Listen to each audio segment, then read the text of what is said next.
কাকদ্বীপ ছেড়ে এবারে আসানসোলে আরও একটি ঠাকুরের মাথা কেটে নেওয়া হলো। শুভেন্দু অধিকারী এবার কিছু বলুন, চুপ থাকলে কি করে হবে, ভিডিওটি দেখতে থাকুন।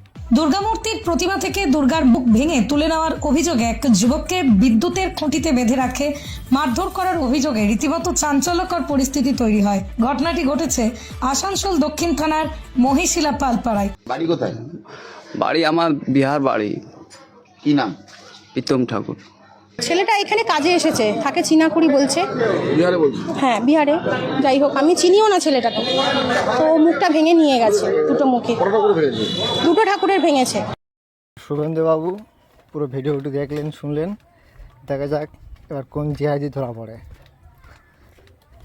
খালি মুসলিম মুসলিম করে চেঁচাও, দেখা যাক এবার কোন জিহাদি ধরা পড়ে। ভিডিওটি ভালো লাগলে শেয়ার, লাইক করো, পেজটিকে ফলো করো।